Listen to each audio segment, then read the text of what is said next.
Medical errors are a huge problem in America and in worldwide.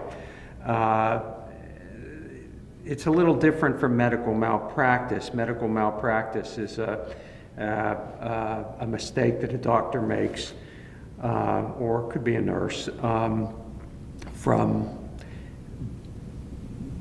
his or her practice that is below the standard of care. Medical errors are things that happen normally, but they are mistakes, and they're not necessarily below the standard of care, but they kill and wound hundreds of thousands of Americans.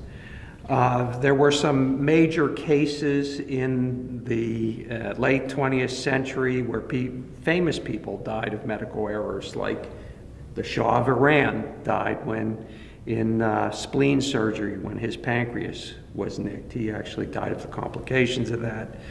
John Wayne died when he had a colonoscopy at Harvard and they missed cancerous polyps.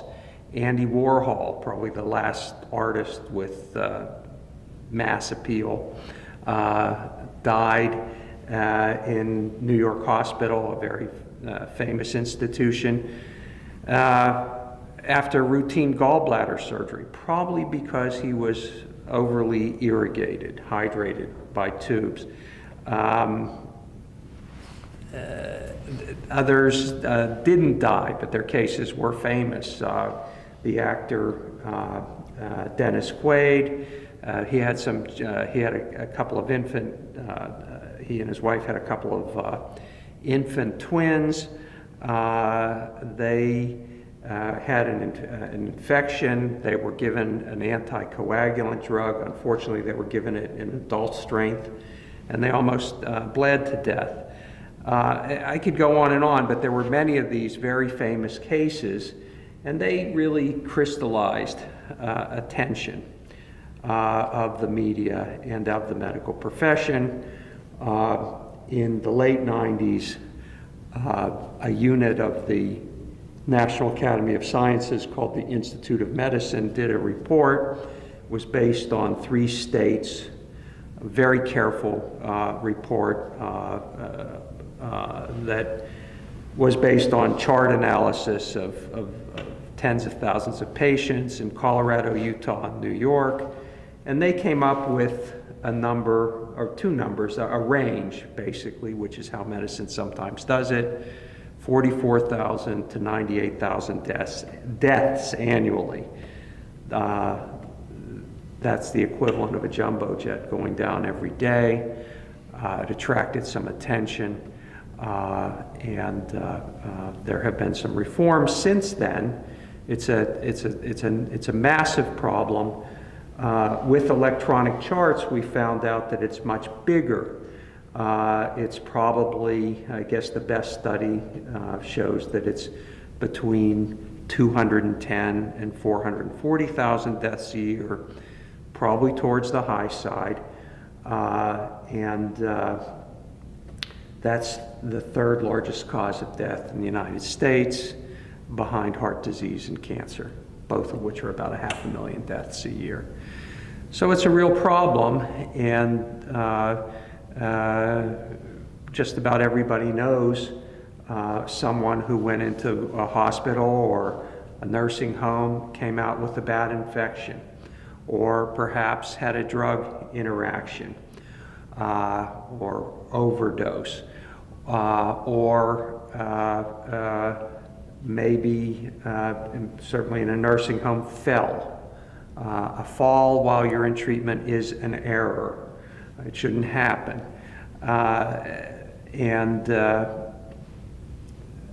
We're trying to deal with these things institutionally, but there's also a lot of institutional professional resistance to tried and true methods, and that's that's a big part of the book I wrote, which is what are the real errors and how do we address them.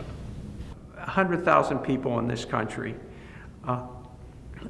die each year from healthcare acquired infections or hospital acquired infections. They're called HAIs. And there's just a lot of things that can be done to address that. That also started with a very famous case at Johns Hopkins, then probably is now the best or close to the best hospital system in the country. A toddler went in there with bad burns. She was treated for her burns, and but she both got an infection, probably because of poor antibiotic control, and that her IV lines, or her main IV line, was in the groin, the so-called femoral site high on the thigh, which is very prone to infection. She shouldn't have died. She was scheduled to come out of the hospital. The problem that brought her into the hospital, she's a very famous little girl, her name is Josie King, but she got this infection and she was dehydrated and it killed her. The hospital system assigned a very brilliant young physician named Peter Pronovost to investigate, and he investigated it.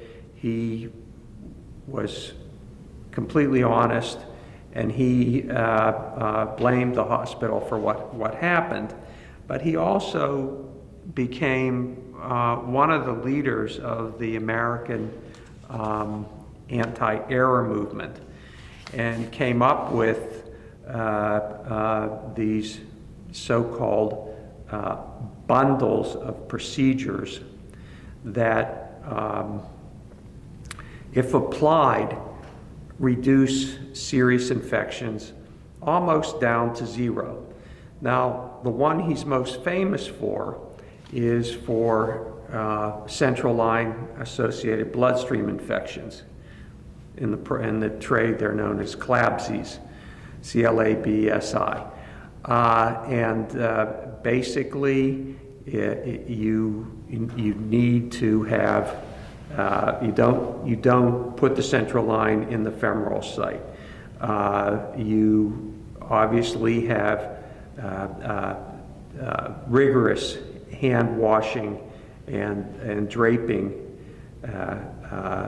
controls. You take out the line when it needs to be taken out. You don't just let it sit there, because the longer it stays in, the more prone people are to infection. But his bundle has been applied all over the country. And it used to be considered that the sickest patients who would have these central lines in, maybe 10% of them would die. But now that goes down, when these controls are rigorously applied, they go down to zero. Another big error is medication errors. Sometimes they give the wrong drug, or they mix drugs that they shouldn't. There's another extremely famous case in New York City. A healthy 18-year-old young woman named Libby Zion goes into a hospital. She presents with some shaking and a high fever,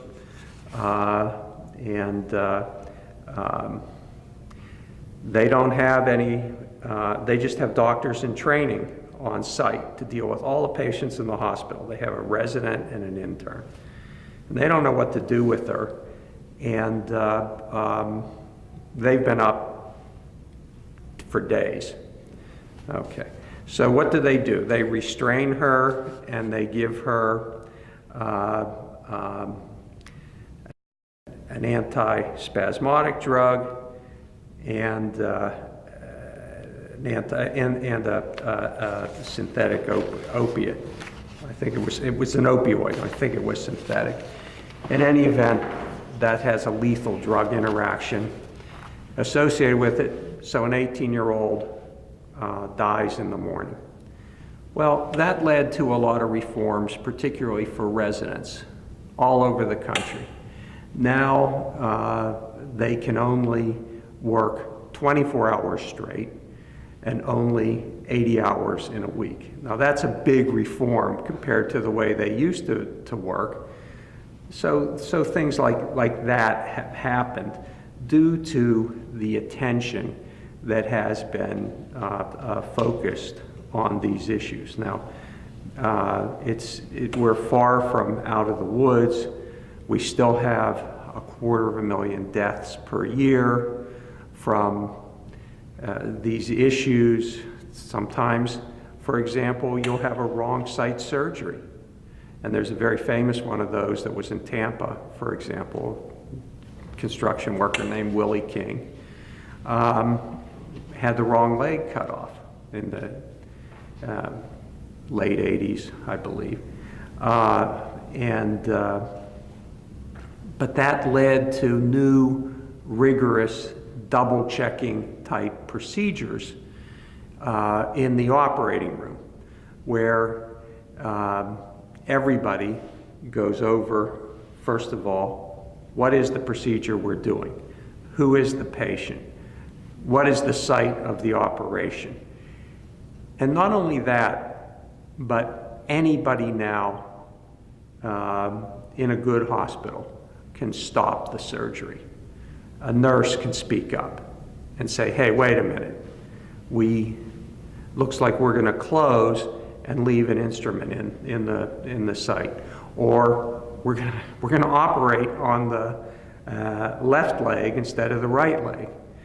It's very important. It seems so basic in a way, but it's critical, and unfortunately, we're in hospitals and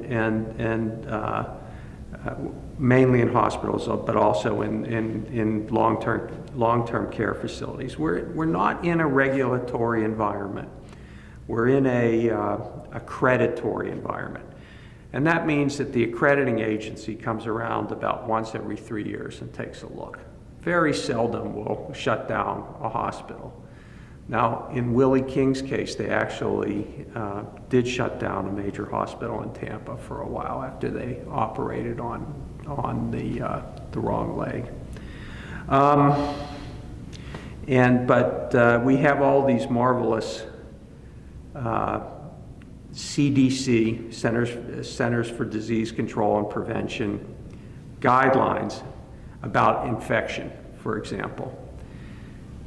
Every tool, every surgical tool, every autoclave, that's a disinfecting chamber, every water source in a hospital, every air source in a hospital, every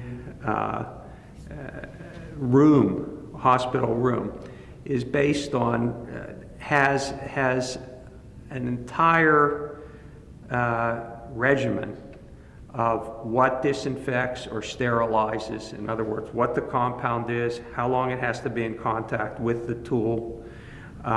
We know these things from 75 years of experimentation and study and evidence, but they're only applied after an outbreak. It's not a regulatory system, and I don't know if this is really making sense, but people think their hospitals are regulated. They're actually not, only after an outbreak. And I think that they should be better regulated, and or when people go into a hospital or a nursing home, they or their advocates or guardians, when they sign their financial responsibility form, the hospital should promise that it's going to abide by all CDC guidelines. Should be part of the contract. I think that would cut down on a lot of really unnecessary